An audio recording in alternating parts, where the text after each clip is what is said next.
રાજકોટ શહેરમાં SOG police સ્થાનિક police દ્વારા અત્યારે જે છે સોની બજારમાં ચેકિંગ હાથ ધરવામાં આવી રહ્યું છે। ખાસ કરીને વાત કરવામાં આવે તો જે છે અત્યારે બંગાળી કારીગરો જે કામ કરતા હોય તેમના દ્વારા રજીસ્ટ્રેશન કરાયું હતું કે કેમ તેને લઈને અત્યારે એસઓજી પોલીસ છે તે ચેકિંગ કરી રહી છે। અલગ અલગ સોની વેપારીઓને ત્યાં દુકાને જઈને જે કોઈ કારીગરો હોય છે તેમના આધાર કાર્ડ તેમને કયા પોલીસ સ્ટેશનમાં રજીસ્ટ્રેશન કરાવ્યું છે સહિતની વિગતો છે તે અત્યારે તપાસ જે છે તેમના દ્વારા કરવામાં આવી રહી છે, પૂછપરછ કરવામાં આવી રહી છે। ખાસ કરીને જે છે આવતા દિવસોમાં એક રાજકોટમાં લોકમેળો પણ યોજાવાનો છે અને તેની સુરક્ષાને લઈને પણ ક્યાંક ને ક્યાંક જે છે એ તપાસ હાથ ધરવામાં આવતી હોય છે।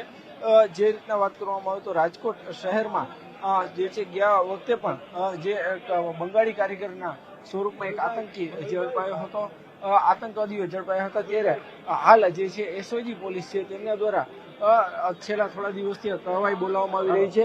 જે રીતના વાત કરવામાં આવે તો જે લોકોએ જે સોની વેપારીઓ છે જેમના દ્વારા રજીસ્ટ્રેશન જે બંગાળી કારીગરો છે તેમનું નિયમ પ્રમાણે નથી કરવામાં આવી રહ્યું, જાહેરનામાનો ભંગ કરવામાં આવતો હોય છે, તેવા સોની વેપારીઓ સામે પણ અત્યારે કડક કાર્યવાહી કરવામાં આવી રહી છે।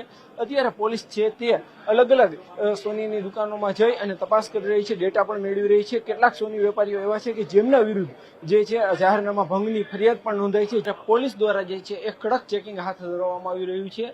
રાજકોટ શહેરની એસઓજી પોલીસ, સ્થાનિક પોલીસ સહિતના અલગ અલગ પોલીસ ડિપાર્ટમેન્ટો છે તેમના દ્વારા અત્યારે કડક ચેકિંગ હાથ ધરવામાં આવી રહ્યું છે। આપ સીધા દ્રશ્યો પણ જોઈ શકો છો સોની બજારના। રાજકોટની સોની બજારોમાં જે છે એ હજારોની સંખ્યામાં દુકાન આવેલી છે, તો 1 લાખ કરતા પણ બંગાળી કારીગરો છે તે જે છે અહીંયા નોકરી કરી રહ્યા છે, પરપ્રાંતીય કારીગરો નોકરી કરે છે।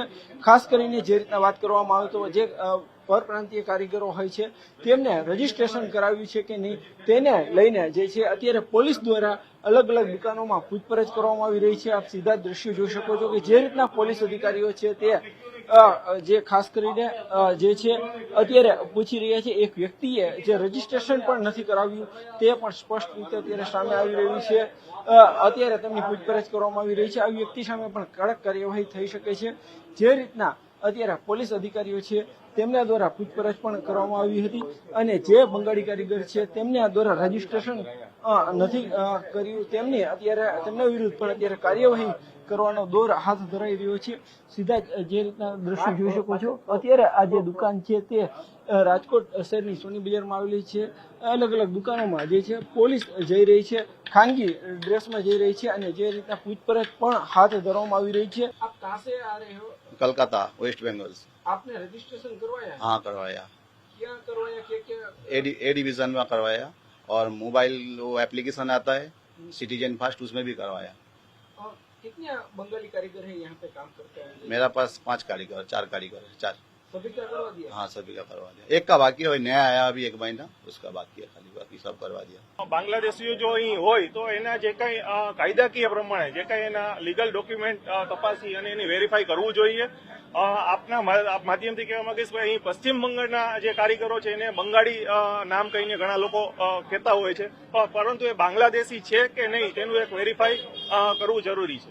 આ તમામ મજૂરો અને કારીગરોનું સિટીઝન પોર્ટલમાં રજીસ્ટ્રેશન કરવું ખૂબ જરૂરી છે અને આના માટે માનનીય કમિશનરશ્રી દ્વારા એક જાહેરનામું પણ પ્રસિદ્ધ કરવામાં આવે છે। આજરોજ રાજકોટ શહેર એસઓજી દ્વારા આ જાહેરનામા ભંગની ડ્રાઈવ રાખવામાં આવે છે, જેમાં જે વેપારીઓ દ્વારા પોતાના કારીગરો તેમજ ઘરઘાટી હોય કે મજૂર હોય જેનું રજીસ્ટ્રેશન થયેલ નથી તેમના વિરુદ્ધ જાહેરનામા ભંગના કેસો કરવામાં આવશે।